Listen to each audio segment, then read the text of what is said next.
이 시간에 하나님의 말씀은 이제 사도행전 2장입니다. 우리가 잘 알고 있는 오순절 성령 강림 사건에 대해서 살펴볼 텐데요.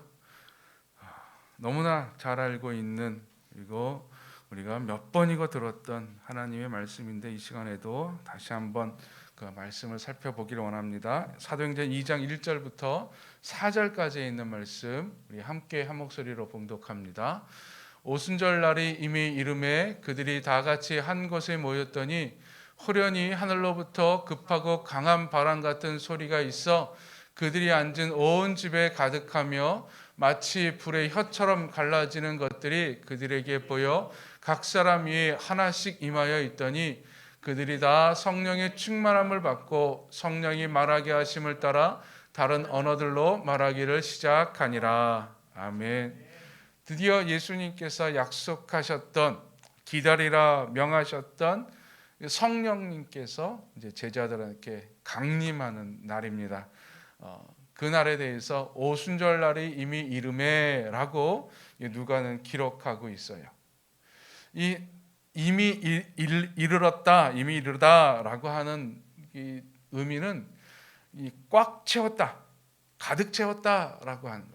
때가 다 됐다라고 하는 의미이죠. 그래서 이것은 성령님이 강림한 그 날, 오순절 그 한 날을 강조하는 의미로 볼 수 있습니다. 그래서 이미 이르렀다, 날이 꽉 찼다라고 하는 것은 그냥 단순히 시간적 흐름으로 오순절 날이 되었다, 시간이 흘러서 이제 50일이 흘러서 오순절날이 되었다라고 하는 의미라기보다는 드디어 하나님의 때가 되었다, 하나님께서 계획하신 D-Day가 되었다라고 하는 의미로 우리가 받아들이면 됩니다. 누가는 알고 있었어요. 이날 이제 성령님께서 강림하셨다라는 것을 알고 있었기 때문에 이렇게 썼습니다. 오순절 날이 이미 이르렀다. 그래서 이 글을 읽는 데오빌로가 이날에 주목하게 하는 거예요. 이날이구나, 바로 이날이구나, 그렇죠. 근데 재미있는 사실은 직접 이때 오순절 성령 강림의 당사자들이었던, 이렇게 모였던 성도들, 제자들은 몰랐었다고 하는 것이죠. 이날 성령님이 임할 것인지 알지 못했다는 것입니다. 예측하지 못했다라고 하는 것이죠. 그래서 우리는 두 가지를 살펴봐야 됩니다. 하나님의 때의 긴박한 모습, 그리고 제자들의 평범한 날의 대비입니다. 마치 영화를 보면, 우리가 영화 관객의 입장에서 영화 배우들을 보면은 사건이 일어나는 날, 그날은 벌써 이제는 배경 음악이 다르고, 감독의 카메라 무빙이 막 다릅니다. 긴박하게 움직이고 빠르게 주인공을 플리샷 한다든지, 아주 웅장한 음악이 나온다든지, 그래서 관객들이 기대하기에 이날이구나. 근데 막상 배우들은, 막상 그 연기하는 그 사람들은 모르죠. 이것이 이때 음악이 어떻게 나오는지 몰라요. 어떻게 감독이 나를 슬로우 비디오로 바꿀지 몰라요. 그냥 일반적으로 그냥 하는 거예요. 최선을 다해서. 그런 감독이 그날에 의미를 부여하고 사건의 어떤 포인트를 이야기해서 그 장면을 좀 확대하기도 하고 좀 멋지게 만들지요. 바로 그겁니다. 그냥 제자들은, 성도들은 평범한 한 날이었어요. 예수님께서 명령하시고 기다리라라고 하셨을 때부터 그저 하루하루를 그렇게 기다리고 살았어요. 하루하루를 기다리고 살다가 어느 한순간 하나님의 때가 되어서 그날에 성령이 강림이 임했었던 것이죠. 여기서 우리가 기억해야 될 것은 우리의 평범한 한 날이 하나님의 때가 될 수 있음을 늘 기억해야 된다라고 하는 것입니다. 우리로서는 그저 평범한 하루예요. 몰라요. 어떤 일이 일어날지 모릅니다. 근데 하나님의 때가 나의 평범한 한 날 중에 임하는 겁니다. 하나님께서 이제 그때야, 이제 내가 너에게 무엇을 하게 만들어 줄 때야, 무슨 날이야 라고 하나님께서 미리 말씀해 주시지도 않고 미리 내가 그때를 알아서 기다리지 않아요. 예수님께서 말씀하신 것처럼 때와 기한은 아버지께 있다 그랬어요. 아버지의 권한이에요. 그럼 우리가 해야 될 일은 뭡니까? 하루하루 평범한 한 날 한 날을 기대함과 최선을 다함으로 살아가야 되는 겁니다.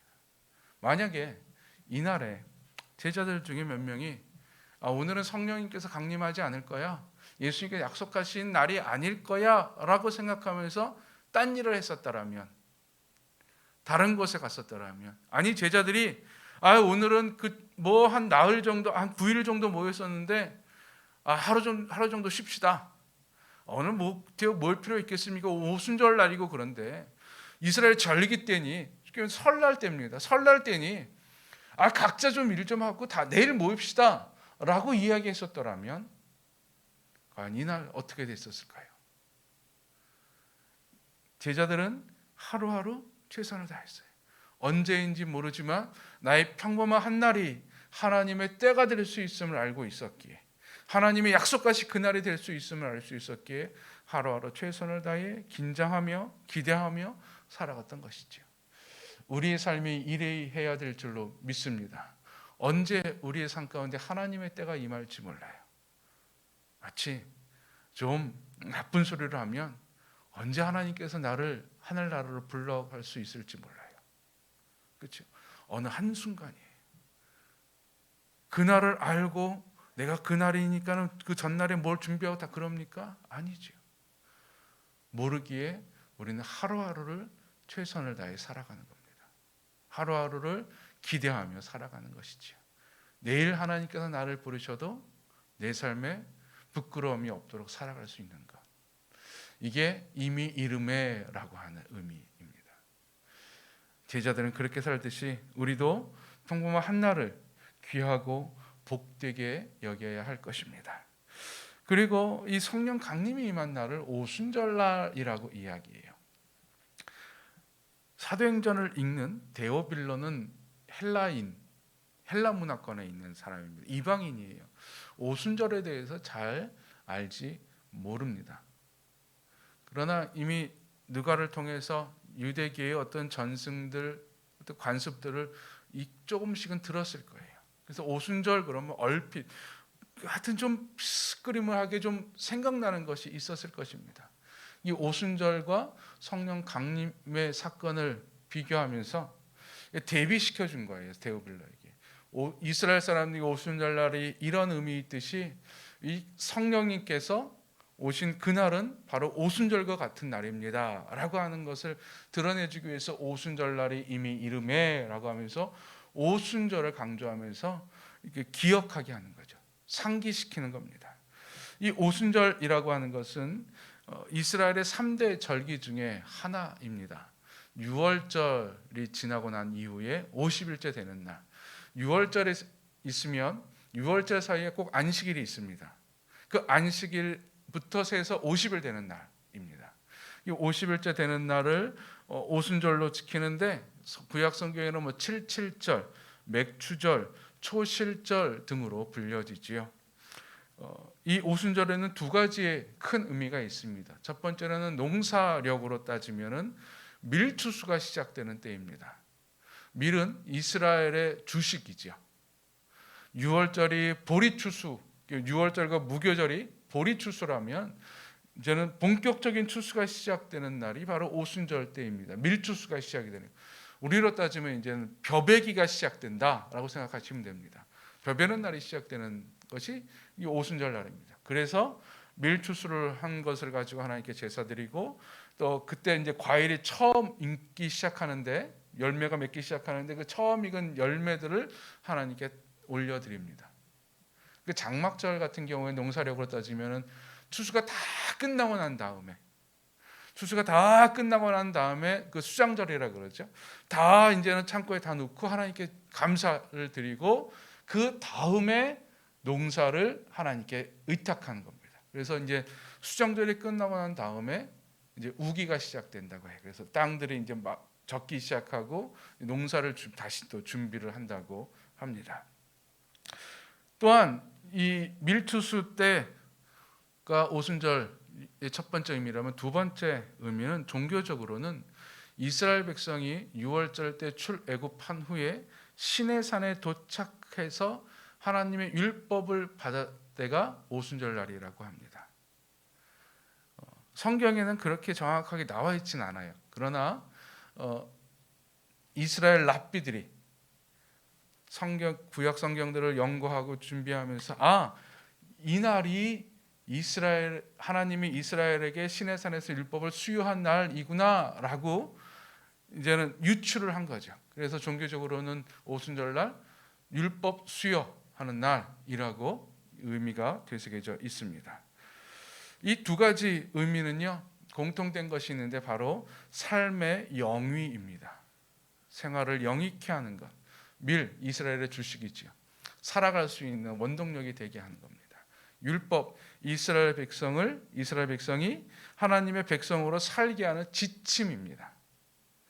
이스라엘 백성들이 하나님의 백성으로 어떻게 살아가야 되는가, 하나님께 어떻게 예배해야 되는가에 대해서 알려주신 것이 바로 율법이고, 즉 오순절은 이스라엘 백성들이 하나님의 백성으로서 또 이 땅에서 삶을 살아갈 수 있도록 하나님께서 베풀어 주신 은혜이죠.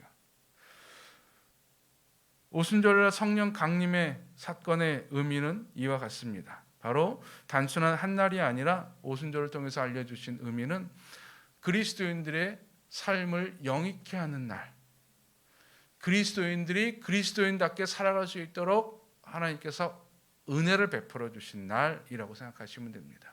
즉 성령님으로서 우리는 하나님의 사람으로, 하나님의 자녀로 살아갈 수 있게 되는 것이지. 구원받은 이후에 성령님이 안 계시면, 성령님이 도움이 없으면 우리는 단 한순간도 바르게 살아갈 수 없어요. 늘 넘어지고 쓰러지고 엎어지죠. 그러나 성령님께서 임하심으로 인해서, 성령의 충만함으로 우리를 하나님께서 인도해 주시고 우리를 세워주셔서 성령님이 내 안에서 함께 기도해 주셔서 내가 그리스도인으로 살아갈 수 있도록 하라. 그래서 이스라엘 백성들에게 율법이 자신들의 삶의 지침서라면 그리스도인들에게는 성령님이 삶의 인도자가 되는 겁니다. 그거를 알려주는 것이죠. 단순히 성령에 임하셨다라고 하는 의미뿐만이 아니라 오순절날이라고 하는 말과 더불어 그 의미를 다시 한번 우리에게 되새겨주고 있습니다.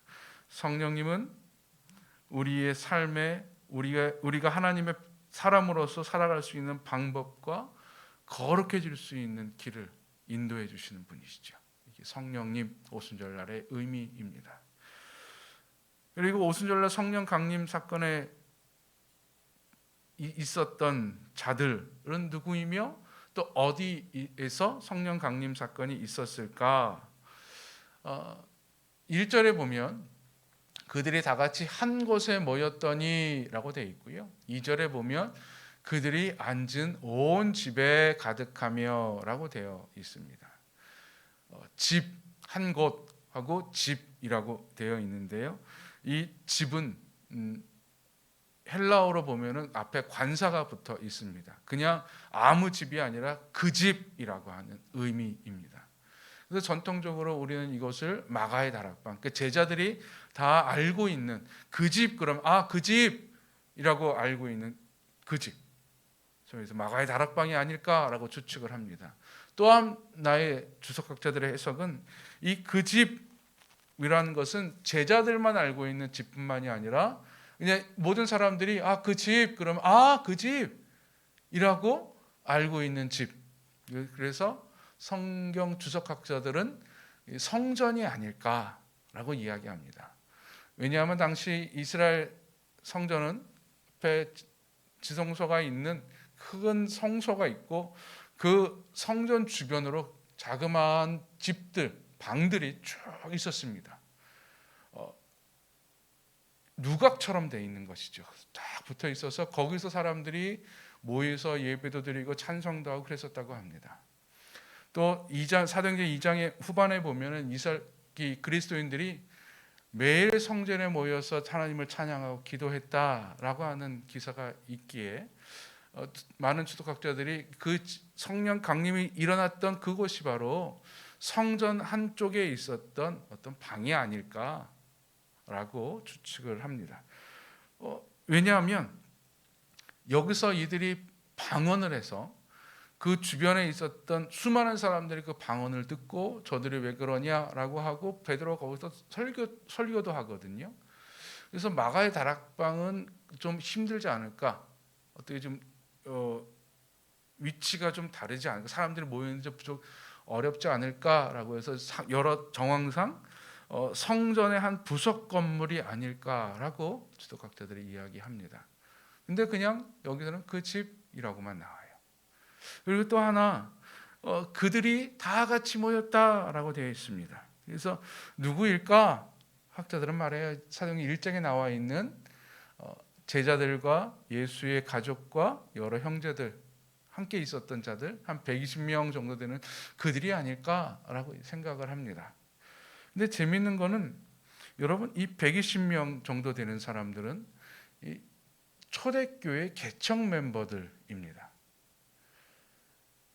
그냥 단순히 초대 예루살렘 교회 개척 멤버일 뿐만이 아니라 처음 신약의 첫 교회 개척 멤버지요. 모든 교회들이 원형으로 삼고 담고 싶어하는 가장 첫 교회의 개척 멤버들이니 여러분 얼마나 명예로운 자들입니까? 얼마나 대단한 자들입니까? 그러면 최소한 누가가 이 대단한 분들이니 최소한 누가가 여기서 거기는 몇 명 정도 모였고 최소한의 인원 이름들은 좀 기록해 놓고 전승돼야 되는 것 아니겠습니까? 근데 전혀 이야기가 없습니다. 그냥 그들이 다 같이라고 되어 있고 나중에 우리가 베드로가 11사도와 함께 서서 설교한 것을 가지고 거기에 제자들이 있었구나. 베드로가 거기 주축이었구나라고 하는 사실을 알 수 있을 정도지요. 왜 그렇게 누가는 성령 강림이 오순절 날에 임했다라는 것까지 적었는데 어디서 누구가 몇 명 있었는지를 적지 않았을까? 그 이유를 우리가 생각해 보면 첫 번째로는 그 장소의 우상화를 막기 위해서였지 않을까입니다. 왜냐하면 이런 구약 성경에 보면 하나님이 임하신 곳에서는 뭐가 일어났었습니까? 하나님이 현현한 곳에서는 항상 그 사람들이 거기다 제단을 쌓았어요. 거기서 하나 제단을 쌓고 하나님께 예배를 드렸죠. 제사를 드렸죠. 그 다음에 어떻게 됐습니까? 그곳이 신성시 됐어요. 야곱이 형을 피해서 도망가다가 하나님을 만난 그 장소 베델 신성시 됐어요. 거기에 북이스라엘 왕이 거기다가 신전을 만들었어요. 금송아지 신전을 만든 것이 그 베델입니다. 아브라함이 이삭을 제물로 바치다가 하나님께서 아브라함아 막으셨던 그곳 모리아산의 그곳 전승에 의하면은 예루살렘 성전터입니다. 그러니까 즉 하나님이 임하시고 어떤 사건이 일어난 곳은 신성시대 그곳이 우상화되는 거죠. 그래서 이곳이구나라고 이야기합니다. 철저히 그런 우상화를 막은 겁니다. 그 집의 우상화를 막은 거죠. 장소의 우상화를 막은 거죠. 또한 제자들의 이름을 사람들의 이름과 명수를 말하지 않음으로써 다른 것에 관심을 덜 가지게 합니다. 오직 어디에만 성령 강림에만 관심을 갖게 합니다. 아마 여기에 마가의 다락방이든지 아니면 성전의 어떤 건물이라 그랬으면은 사람들이 거기에 더 관심을 갖고 거기에 그림을 그려보고 그 사진을 보면서 이런 곳에 성령님이 임하시는구나, 이런 곳에 성령의 역사 일어나는구나 라고 이야기했을지 몰라요. 이 사람들이 대단한 사람들이고 이 사람이 우리들의 삶의 위인들이구나 라고 말했을지 몰라요. 근데 그것이 아무것도 안 적혀 있기에 우리는 여기서 오로지 성령님만 바라볼 수밖에 없죠. 성령의 사건에 집중할 수밖에 없죠. 마치 사진 찍을 때 여러분 요즘에는 카메라들이 사람이나 인물이나 어떤 내가 원하는 피사체를 찍을 때 뒤에 있는 배경들을 다 날려버리죠. 아웃포커싱이라 그러나요? 그래서 내가 원하는 것만 뚜렷하게 나오게 합니다. 그런 사진 보면은 내가 원하는 인물이나 피사체가 아주 명확하게 보여요. 왜? 다른 것은 아예 보이지 않으니까. 다 뭉개져 버리니까. 거기에 집중할 수 있게 하는 것이죠. 우리가 주목해야 될 것은 바로 성령 강림입니다. 어떤 부차적인 것이 아니라 바로 그 중요한 것들. 그렇죠. 하나님의 사건들은 하나님의 일은 이렇습니다. 하나님의 일에 있어서 다른 여러 부차적인 것에 관심을 갖다 보면은 정작 우리가 중요시 여겨야 되는 것들을 잊어버리고 망각하는 경우들이 있어요. 아마 이때 여기에 누가 있었다 그랬으면 아마 데오빌로가 그 사람 부르지 않았을까요? 이거 읽으면서 야 한번 여기 있는 명단에 이 사람 좀 찾아와봐. 이 사람의 이야기 좀 듣고 싶어 라고 말하지 않았을까요? 그러나 그런 이야기가 없기 때문에 이 사도행전을 읽었던 데오빌로는 오직 이 성령 강림에만 집중할 수 있는 거예요. 성령 강림 사건에만. 여러분 우리가 집중해야 되는 사건은 무엇입니까? 하나님께서 우리에게 집중하라고 명하시는 것은 무엇입니까? 여러 가지 문제들, 걱정들이 많아요. 그러나 하나님께서 원하시는 것은 오직 한 가지. 나에게 원하시는 오직 한 가지. 그 일을 찾아 그 일에 집중하시는 우리 모두가 되기를 간절히 축원드립니다. 거기에 있어서 이제 성령님께서 임하시는데 성령님의 임함을 2절에 보면은 2절과 3절에 보면은 아주 재미있는 묘사를 합니다. 2절에 먼저 성령 강림의 묘사를 하는데 호련히 하늘로부터라고 되어 있어요. 하늘로부터라고 하는 것은 하나님의 주권과 성령님의 발언을 아주 명확히 하고 있는 겁니다. 성령님께서는 하늘로부터 하나님께로부터 오신 분이라고 하는 거죠. 즉 이 성령 강림의 사건이 모였던 제자들로부터 일어난 것이 아니라고 하는 거예요. 즉 제자들이 열심히 모여서 기도했기 때문에 성령님께서 임하셨다? 물음표라고 하는 거예요. 여기서 이야기하는 것은 하늘로부터 임했다고 하는 거예요. 하나님께서 직접 내려주셨고 성령님은 하늘로부터 오셨다라고 하는 거예요. 그래서 우리가 뭐 어떻게 해야지 성령님께서 임하시고 우리가 어떤 방법으로 하나님 구해야지 성령님께서 우리에게 임하십니다. 아니요. 하나님의 때입니다. 우리가 어떻게 해야지가 아니라 우리가 하나님께 최선을 다해 섬길 때 섬기고 있을 때 하나님의 때에 하나님의 성령님이 임하십니다. 우리는 이거를 기억해야 돼요. 내가 어떻게 해야지 하나님의 마음을 움직여서 성령님께 나에게 임할까? 아니요. 어떻게 해야지가 아니라 내가 최선을 다해 마치 제자들이 매일매일 하루하루 평범한 날을 성령님께서 오심을 예수님의 약속이 이루어짐 성취되는 것을 기다리며 늘 모여서 기도했던 것처럼 우리가 늘 모여서 하나님께 예배하고 늘 모여서 하나님께 기도하고 찬양할 때에 성령님이 임하실 줄로 믿습니다. 다른 길 없어요. 왕도는 없다라고 하는 것이죠. 성령님의 임함을 두 가지로 묘사를 합니다. 급하고 강한 바람 같은 소리. 3절에 보면 마치 불의 혀처럼 갈라지는 것. 성령님이 임할 때 이런 일들이 일어납니다. 성령님이 임할 때 급하고 강한 바람 같은 소리가 우리의 귀에 들리고 우리 눈에 불의 혀같이 갈라지는 불꽃 같은 모습들이 우리 눈에 보입니다. 그런 거 보신 적 있으세요? 저는 아직까지는 없습니다. 아직까지는 성령님이 성령 강림이 할 때 성령 충만이 임할 때 바람 같은 소리 들은 적 없고 불꽃 같은 것들 본 적은 없어요. 그럼 이것은 무엇일까? 성령님의 임함, 성령님의 역사에 대한 상징적 묘사라고 볼 수 있죠. 물론 이런 일이 안 일어났다는 거 아닙니다. 일어났습니다. 이때 분명히 이런 것들을 모든 자들이 다 보았어요. 제자들이 다 들었고 거기에 모였던 성도들이 다 각자 다 보았어요. 각자 사람들 가운데 불이 혀같이 갈라지는 것들이 다 임하는 것을 보았습니다. 그러면서 제자들에게 알려주시는 거예요. 급하고 강한 바람. 이 바람이라고 하는 것은 이스라엘 사람들에게는 하나님의 영의 상징입니다. 성령님의 상징이에요. 즉 그날 우리에게 불꽃처럼 임한 그것이 하나님의 영이구나, 성령님이구나 라고 하는 것을 알려주시는 거예요.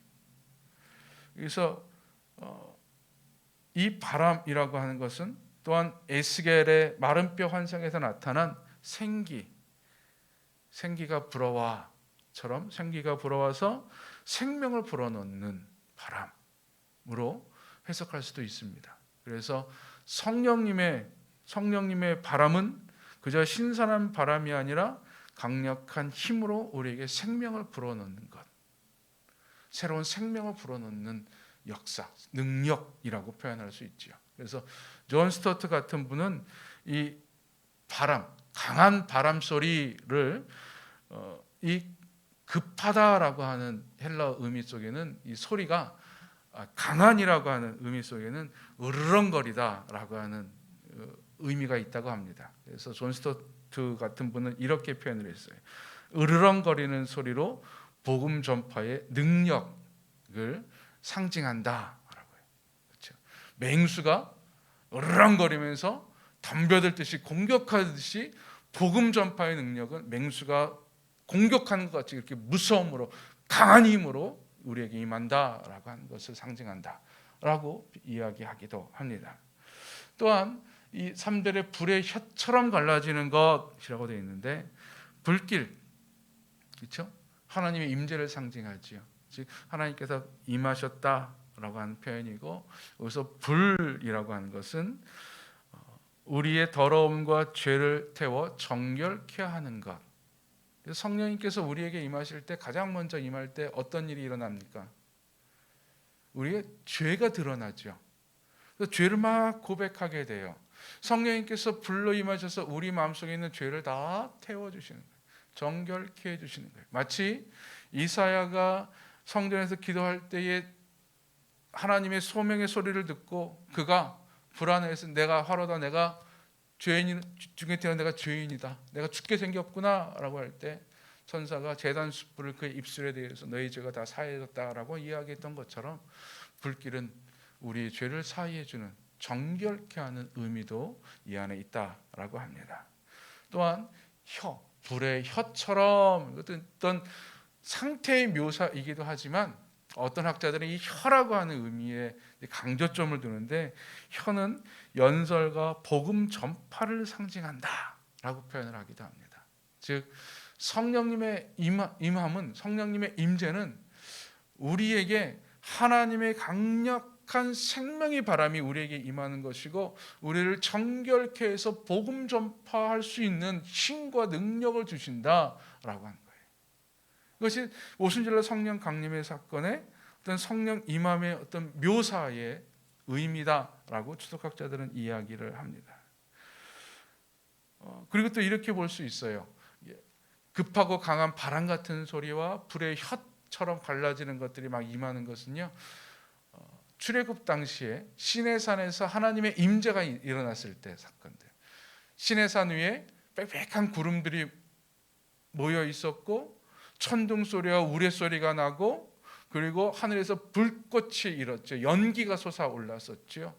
그 모습의 축소판이라고 할 수 있죠. 그래서 오순절과 연결되어지는 어떤 모습이라고 우리가 볼 수 있습니다.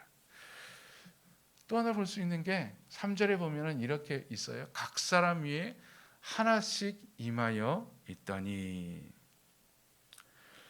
우리가 신앙생활하면서 가장 긴장감 속에 갖고 있는 문제 중에 하나가 공동체와 개인의 문제입니다.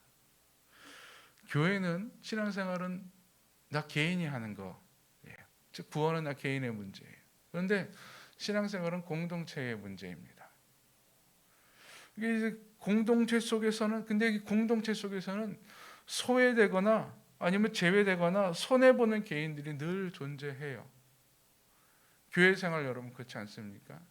다 일일이 하나씩 다 했으면 좋겠는데, 분명히 우리 함께 합시다라고 공동체를 이야기하면 그 중에 꼭 소외되거나 아니면 없어지는 약자의 모습들이 분명히 있게 됩니다. 근데 또 그 모든 개인들을 다 위하다 보면은 공동체성이 옅어지게 됩니다. 잘못하면 배가 산으로 올라갈 수 있는 일이 임하지요. 성령 강림, 제자들이 딴 곳에 있을 때, 각자 개인들로 있을 때 그곳에 임한 것이 아니라 모여 있을 때 임했어요. 공동체에 임했어요. 근데 성령님의 임함은 공동체에 임했지만 한 사람 한 사람 개인들에게 임하였다라고 하는 것입니다. 이게 하나님의 은혜요, 하나님의 역사입니다. 여러분, 공동체 속에서 이들이 함께 모여서 기도했을 때 누구는 기도 열심히 했을 거예요. 그렇죠? 누구는 열심히 기도하고 기도 잘하는 사람이 있었을 것이고, 그 120명 중에서 그래도 상대적으로 떨어지는 사람이 있었을 거예요. 기도 잘 못하고 찬양 잘 못 부르는 사람이 있었을 거예요. 좀 연약해서 피곤해서 기도 시간에, 예배 시간에 좀 졸았던 사람이 있었을 거예요. 그러면 하나님이 보시기에 너는 여덟 중에서 좀 안 되니까 너는 성령 아니야, 얘네들만 성령 줘라고 한 것이 아니라 그것에 모여있는 모든 자들에게 하나님께서 성령님께서 임하셨다라고 하는 겁니다. 즉 성령의 역사에는 소외된 자가 없습니다. 내가 마음을 같이 하고 그 자리에 함께 있을 때 성령님은 그 사람의 위치나 상황에 관계없이 동일하게 임하신다라고 하는 거예요. 이게 성령님의 은혜입니다. 그래서요, 어떤 목사님은 여기서 이런 말씀을 하시더라고요. 내가 어느 공동체에 속해 있는가가 참 중요하다고. 어느 공동체에 있는가가 참 중요하다는 거예요. 함께 기도하는 공동체에 있느냐, 아니면 함께 노는 공동체에 있느냐. 기도하는 공동체에 있을 때 성령님이 임한다. 예배하는 공동체에 있을 때 성령님이 임한다라고 하는 거예요. 우리 도심교회가 그러한 공동체 되기를 간절히 축원드립니다. 우리가 함께 모여 예배할 때 성령님이 임하는 공동체, 한 사람 한 사람에게 임하시는 공동체. 하나님은요, 우리 개인을 공동체 안에 한 조각으로 보시는 것이 아니라 하나님은 나와 1대1의 개인의 관계를 맺으시고 1대1의 개인의 관계를 맺으신 그 자들을 하나님 안에서 하나의 공동체로 세우세요.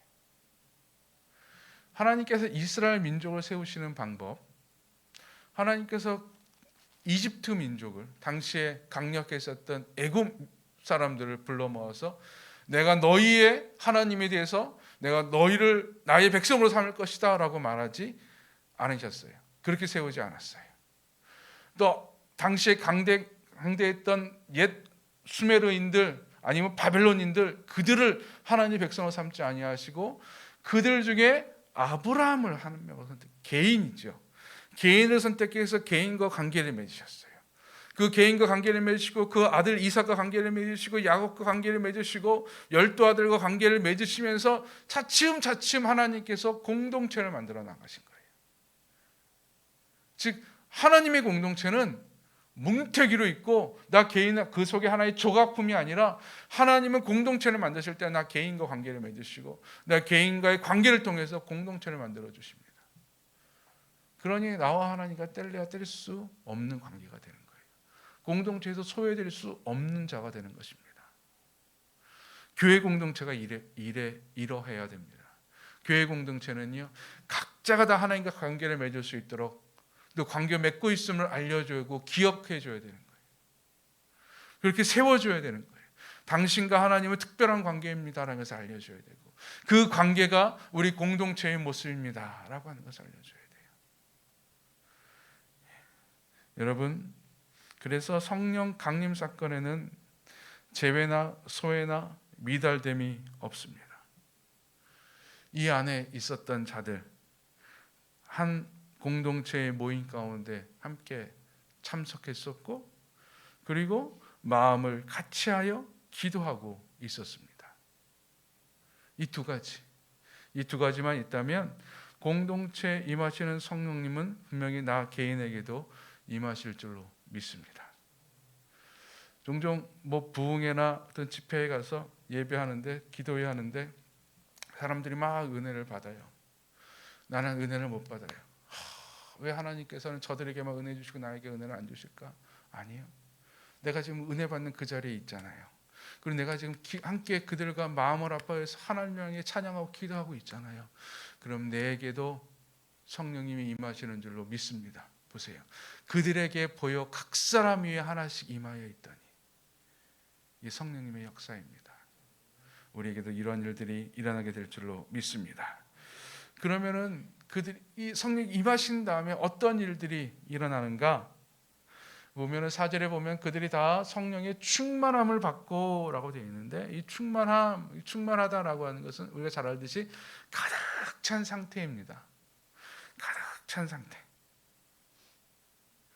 즉 성령의 충만함을 입었다라고 하는 것은 성령으로 내가 가득 찬 상태. 그러면 어떤 일이 일어날까요? 이 가득 찼다라고 하는 의미는 무엇일까요? 여러분, 이게 충만하다라고 하는 것이 어떤 감정이나 무엇으로 가득 찬 모습을 생각해 보시면 됩니다. 여러분 감정으로 여러분의 온 마음이 가득 찼다 그러면, 기쁨으로 가득 차 있다 그러면은 여러분 모든 것이 다 기쁘게 보이죠. 즐겁게 보입니다. 내가 슬픔으로 가득 차 있다면 모든 것이 다 슬퍼 보여요. 안타까워 보여요. 제가 오늘 잠깐 집에 가서 쉬고 있는데 TV 프로 잠깐 봤어요. 그러니까는 어떤 이제 어머니가 친구 어머니가 이제 친구들을 불러 모아서 함께 밥을 먹이는 장면이었어요. 근데 한 사람이 막 밥 먹다가 막 울어요. 왜 그러냐 그러니까 밥 먹는데 얼마나 좋습니까? 친구 어머니가 맛있는 반찬 해줬는데 맛있게 먹고 즐거운 날이잖아요. 근데 울어요. 왜 우냐 그러니까 갑자기 어머니 생각나서 운다고. 우리 어머니는 저에서 일찍 돌아가시고 저는 어머니가 한 번 더 볼 수 있었는데 뵙지 못했다고 눈물을 뚝뚝 흘리더라고요. 같이 있던 패널도 막 울어요. 그거 보면서 생각했던 게 저 사람은 지금 밥을 먹지만 감정에 뭐가 가득 차 있었어요? 어머니에 대한 애틋함이 가득 차 있었어요. 그리움이 가득 차 있었어요. 그러니까 그리움이 가득 차 있으니까 그 모습을 보고 즐거운 모습이 아니라 안타깝고 슬픈 모습으로 보였던 것이죠.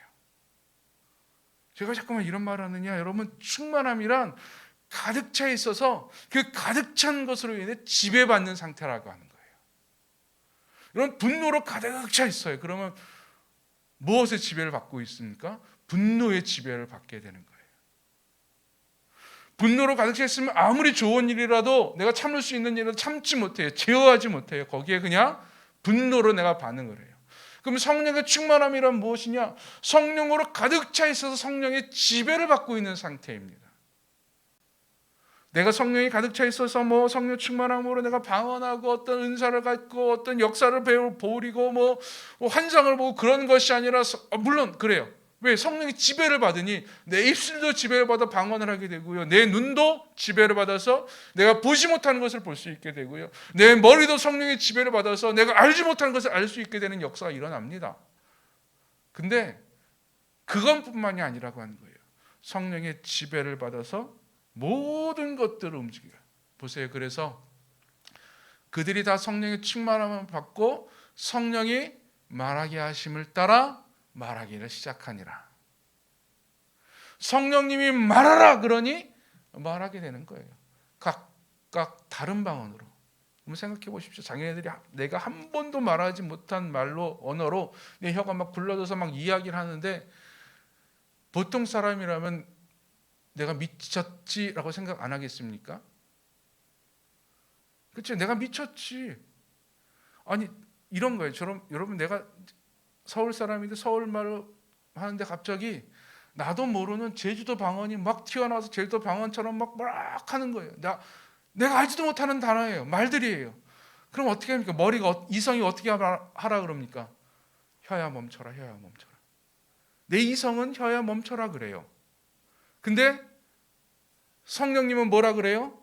말하라, 말하라 그래요. 성령 충만함이란 누가 이기는 거라고요? 성령님이 이기는 거라고요. 성령이 말하라 하게 하심을 따라서 말하기 시작하니라. 우리의 삶에 이런 역사 일어나기를 간절히 축원드립니다. 성령 충만해서 성령이 말하게 하심을 따라 말하고 성령님께서 행하게 하심을 따라 행하고 성령님께서 원하시는 것, 성령의 지배를 받아서 움직이는 진짜 성령 충만한 인생들 될 수 있기를 간절히 축원드립니다. 복음이 전해질 때까지 증인된 삶을 결코 쉬지 않으니 땅 끝까지 복음이 전해질 때까지